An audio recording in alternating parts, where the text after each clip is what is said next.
Hi hello family, ಎಲ್ಲರಿಗೂ ಅಮ್ಮಾಸ್ ಕೈ ರುಚಿ ಚಾನಲ್ಗೆ ಸ್ವಾಗತ. ಇವತ್ತಿನ ವಿಡಿಯೋನಲ್ಲಿ ನಾವು ತುಂಬ ಡಿಫ್ರೆಂಟಾಗಿ ಹಾಗೆ ತುಂಬ ಕ್ವಿಕ್ಕಾಗಿ ಈಸಿಯಾಗಿ ಬಾಸುಮತಿ ಅಕ್ಕಿನ ಬಳಸ್ಕೊಂಡು ತುಂಬ ರುಚಿಯಾಗಿರುವಂಥ ಅಕ್ಕಿ ಪಾಯಸ ರೆಸಿಪಿನ ಮಾಡಿ ತೋರಿಸ್ತಾ ಇದ್ದೀವಿ. ರುಚಿ ವಿಚಾರಕ್ಕಂತೂ ಬಂದರೆ ತುಂಬ ಚೆನ್ನಾಗಿರುತ್ತೆ. ಸೊ ಹಾಗೆ ತುಂಬ ಈಸಿಯಾಗಿ ಮಾಡ್ಕೊಂಬಿಡ್ಬೋದು. ಬ್ಯಾಚುಲರ್ಸ್ಗೆಲ್ಲರಿಗೂ ಕೂಡ ತುಂಬ ಯೂಸ್ಫುಲ್ ಆಗುವಂಥ ಒಂದು ರೆಸಿಪಿ ಇದು. ಅಷ್ಟು ಕ್ವಿಕ್ಕಾಗಿ ಆಗುತ್ತೆ. ಹಾಗೆ ಯಾವುದನ್ನ ಫಂಕ್ಷನಲ್ಲಿ ಅರ್ಜೆಂಟಾಗಿ ಏನಾದರೂ ಸ್ವೀಟ್ ಮಾಡಬೇಕು, ಮನೇಲಿ ಯಾರಾದರೂ ಗೆಸ್ಟ್ ಬಂದಾಗ ಅರ್ಜೆಂಟಾಗಿ ಏನಾದರೂ ಒಂದು ಸ್ವೀಟ್ ರೆಸಿಪಿ ಮಾಡಬೇಕು ಅಂದರೆ ಖಂಡಿತವಾಗ್ಲೂ ಈ ಒಂದು ರೆಸಿಪಿನ ನೀವು ಟ್ರೈ ಮಾಡಿ ನೋಡ್ಬೋದು. ತುಂಬ ರುಚಿಯಾಗಿ ಬರುತ್ತೆ. ಹಾಗಾದರೆ ಬನ್ನಿ, ಈ ಬಾಸುಮತಿ ಅಕ್ಕಿನ ಬಳಸ್ಕೊಂಡು ಅಕ್ಕಿ ಪಾಯಸ ರೆಸಿಪಿನ ಹೇಗೆ ಮಾಡಿದ್ವಿ ಅನ್ನೋದನ್ನ ನೋಡ್ಕೊಂಬರೋಣ.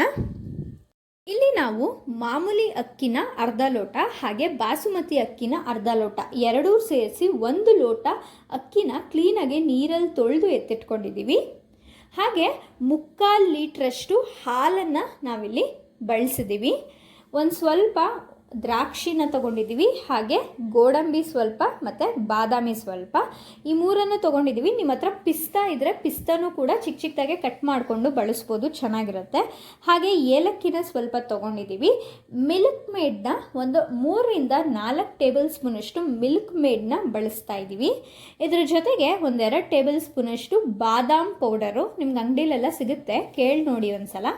ಅದಾದಮೇಲೆ 1-2 ಟೇಬಲ್ ಸ್ಪೂನಷ್ಟು ತುಪ್ಪ ಮತ್ತು 3-4 ಟೇಬಲ್ ಸ್ಪೂನಷ್ಟು ಸಕ್ಕರೆನೂ ಕೂಡ ಬಳಸಿದ್ವಿ. ಆದರೆ ಇಂಗ್ರೀಡಿಯೆಂಟ್ಸ್ನಲ್ಲಿ ತೋರಿಸೋದು ಮರ್ತೋಗಿದೆ, ಕ್ಷಮಿಸಿ.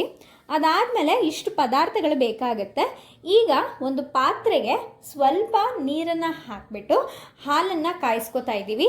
ಬರೇ ಪಾತ್ರೆಗೆ ಹಾಲನ್ನು ಡೈರೆಕ್ಟಾಗಿ ಹಾಕಬಾರ್ದು ಅನ್ನೋ ಒಂದು ಉದ್ದೇಶಕ್ಕೋಸ್ಕರ ಸ್ವಲ್ಪ ನೀರು ಹಾಕಿ ಅದಾದಮೇಲೆ ಹಾಲನ್ನು ಹಾಕ್ಕೊಂಡು ಇದು ಚೆನ್ನಾಗಿ ಉಕ್ಕು ಬರೋ ತನಕನೂ ಕಾಯಿಸ್ಕೊತಾ ಇದ್ದೀವಿ. ಇದು ಚೆನ್ನಾಗಿ ಕಾಯ್ದ ಮೇಲೆ ಇದಕ್ಕೆ ನಾವು ನೆನೆಸಿಟ್ಕೊಂಡಿರುವಂಥ ಅಕ್ಕಿನ ಹಾಕೋತಾ ಇದ್ದೀವಿ. ಅಕ್ಕಿ ಹಾಕಿದ್ಮೇಲೆ ಅಕ್ಕಿ ಆ ಹಾಲಿನ ಜೊತೆಗೆ ಚೆನ್ನಾಗಿ ಬೇಯಬೇಕು, ಅಲ್ಲಿವರೆಗೂ ಕೂಡ ಚೆನ್ನಾಗಿ ಬೇಯಿಸ್ಕೋಬೇಕು. ಇಲ್ಲಿ ನಾವು ಮಾಮೂಲಿ ಅಕ್ಕಿನ ಅರ್ಧ ಲೋಟ ಬಳಸಿದ್ದೀವಿ, ಹಾಗೆ ಬಾಸುಮತಿ ಅಕ್ಕಿನ ಅರ್ಧ ಲೋಟ ಬಳಸಿ ಮಾಡಿದ್ದೀವಿ.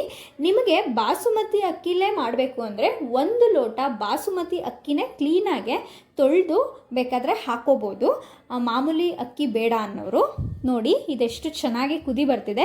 ಇದು ಕುದಿ ಬರಲಿ, ಅಕ್ಕಿ ಇದರಲ್ಲಿ ಬೇಯೋ ಅಷ್ಟರಲ್ಲಿ ನಾವಿಲ್ಲಿ ಡ್ರೈ ಫ್ರೂಟ್ಸ್ನ ಚೆನ್ನಾಗಿ ತುಪ್ಪದಲ್ಲಿ ಫ್ರೈ ಮಾಡ್ಕೊಳ್ಳೋಣ. ಒಂದು ಚಿಕ್ಕ ಬಾಣಲಿಗೆ 1-2 ಟೇಬಲ್ ಸ್ಪೂನಷ್ಟು ತುಪ್ಪ ಹಾಕೋತಾ ಇದ್ದೀವಿ. ತುಪ್ಪ ಸ್ವಲ್ಪ ಬಿಸಿ ಆದಮೇಲೆ ಇದಕ್ಕೆ ಗೋಡಂಬಿ ಮತ್ತು ಬಾದಾಮಿನ ಮೊದಲಿಗೆ ಹಾಕೋತಾ ಇದ್ದೀವಿ. ದ್ರಾಕ್ಷಿ ಹಾಕ್ಕೊಂಡ್ರೆ ಅದು ಬೇಗ ಬೆಂದೋಗ್ಬಿಡುತ್ತೆ, ಅಂದರೆ ಫ್ರೈ ಆಗಿಬಿಡುತ್ತೆ.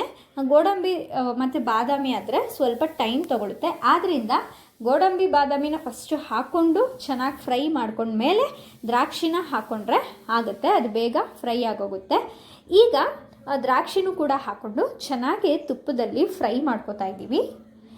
ಇಲ್ಲಿ ನಿಮ್ಮ ಹತ್ರ ಯಾವುದೇ ಒಂದು ಡ್ರೈ ಫ್ರೂಟ್ಸ್ ಇದ್ರೂ ಕೂಡ ನೀವು ಹಾಕೋಬೋದು, ಈ 3 ಹಾಕೋಬೇಕು ಅನ್ನೋದು ಏನಿಲ್ಲ. ಈಗ ಅದು ಚೆನ್ನಾಗಿ ಫ್ರೈ ಆಗಿದೆ.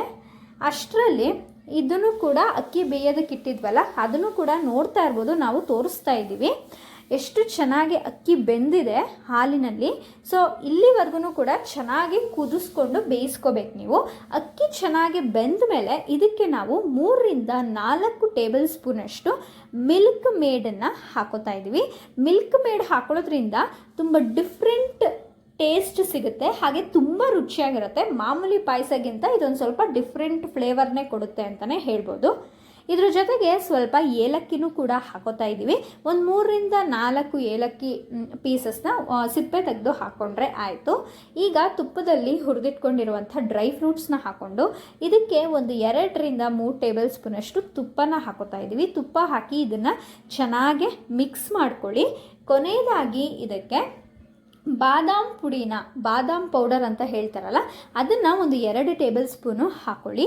ಈ ಬಾದಾಮ್ ಪೌಡರ್ ಹಾಕೊಳ್ಳೋದ್ರಿಂದನೂ ಪಾಯಸ ತುಂಬ ಚೆನ್ನಾಗಿ ಬರುತ್ತೆ, ತುಂಬ ಟೇಸ್ಟಿಯಾಗಿರುತ್ತೆ. ಒಂದು ಸಲ ಹಾಕಿ ಟ್ರೈ ಮಾಡಿ ನೋಡಿ, ತುಂಬ ಇಷ್ಟಪಡ್ತೀರಾ. ಬಾದಾಮ್ ಪೌಡರ್ನ ಹಾಕಿ ಚೆನ್ನಾಗಿ ಮಿಕ್ಸ್ ಮಾಡಿ ಕೊನೆಯದಾಗಿ ಇದಕ್ಕೆ ಸಕ್ಕರೆನ ಒಂದು 3-4 ಟೇಬಲ್ ಸ್ಪೂನಷ್ಟು ಹಾಕೋತಾ ಇದ್ದೀವಿ. ನಿಮ್ಮ ಸ್ವೀಟ್ ನೋಡಿಕೊಂಡು ನೀವು ನಿಮ್ಮ ರುಚಿಗೆ ಅನುಸಾರವಾಗಿ ಸಕ್ಕರೆನ ಹಾಕೋಬೋದು. ಸ್ವೀಟ್ನ ಇಷ್ಟಪಡೋರು ಇನ್ನೊಂದು ಸ್ವಲ್ಪ ಜಾಸ್ತಿ ಹಾಕ್ಕೊಳ್ಳಿ, ಇಲ್ಲ ಸ್ವೀಟ್ ಕಡಿಮೆ ಬೇಕು ಅನ್ನೋರು ಬೇಕಾದ್ರೆ ಕಡಿಮೆ ಹಾಕ್ಕೊಳ್ಳಿ. ಸಕ್ಕರೆ ಹಾಕಿದ್ಮೇಲೆ ಒಂದು 5 ನಿಮಿಷಗಳ ಕಾಲ ಸ್ಟವ್ನ ಲೋ ಫ್ಲೇಮ್ನಲ್ಲಿ ಇಟ್ಕೊಂಡು ಒಂದು ಸ್ವಲ್ಪ ಬೇಯಿಸ್ಕೊಂಡ್ರೆ ಸಾಕು, ರೆಡಿಯಾಗಿ ಹೋಗುತ್ತೆ. ಈ ಒಂದು ಅಕ್ಕಿ ಪಾಯಸ ಎಷ್ಟು ಈಸಿಯಾಗಿ ತುಂಬ ಕಡಿಮೆ ಪದಾರ್ಥಗಳನ್ನೇ ಬಳಸ್ಕೊಂಡು ಎಷ್ಟು ಸಿಂಪಲ್ಲಾಗಿ ಮಾಡಿ ತೋರಿಸಿದ್ದೀವಲ್ಲ, ಮಾಡೋದಕ್ಕೆ ಬರೀ ಸಿಂಪಲ್ಲಾಗಿದೆ ಅಂತ ಅಂದ್ಕೊಂಬಿಡಿ, ರುಚಿ ತುಂಬ ಚೆನ್ನಾಗಿರುತ್ತೆ. ಯಾಕಂದರೆ ಇದಕ್ಕೆ ನಾವು ಬಳಸಿರುವಂಥ ಇಂಗ್ರೀಡಿಯೆಂಟ್ಸ್ ತುಂಬ ಡಿಫ್ರೆಂಟಾಗಿ ಬಳಸಿದ್ದೀವಿ, ಹಾಗೆ ರುಚಿನೂ ಕೂಡ ತುಂಬ ಡಿಫ್ರೆಂಟಾಗೇ ಇರುತ್ತೆ. ಮನೆಯಲ್ಲಿ ಹಬ್ಬಗಳ ಟೈಮಲ್ಲಿ ಅಥವಾ ಮನೆಗೆ ಯಾರಾದರೂ ಸಡನ್ನಾಗಿ ಗೆಸ್ಟ್ ಬಂದಾಗ ಏನಾದರೂ ಸಡನ್ನಾಗಿ ಸ್ವೀಟ್ ರೆಸಿಪಿ ಮಾಡಬೇಕು ತುಂಬ ಕ್ವಿಕ್ಕಾಗಿ ಕಡಿಮೆ ಸಮಯದಲ್ಲೇ ಅನ್ನೋರು ಖಂಡಿತವಾಗ್ಲೂ ಈ ಒಂದು ರೆಸಿಪಿನ ಟ್ರೈ ಮಾಡಿ ನೋಡಿ, ತುಂಬ ಚೆನ್ನಾಗಿ ಬರುತ್ತೆ. ಮನೆಗೆ ಬಂದಿರೋ ಗೆಸ್ಟು ಕೂಡ ತುಂಬ ಇಷ್ಟಪಟ್ಟು ತಿಂತಾರೆ, ಮನೇಲಿರೋರು ಕೂಡ ತುಂಬ ಇಷ್ಟಪಟ್ಟು ತಿಂತಾರೆ. ಯಾವಾಗಲೂ ಒಂದೇ ಥರ ಪಾಯಸ ತಿಂದು ಬೇಜಾರಾಗಿದ್ರೆ ಒಂದು ಸಲ ಈ ರೀತಿಯಾಗಿ ಡಿಫ್ರೆಂಟಾಗಿ ಟ್ರೈ ಮಾಡಿ ನೋಡಿ, ತುಂಬ ರುಚಿಯಾಗಿ ಬರುತ್ತೆ.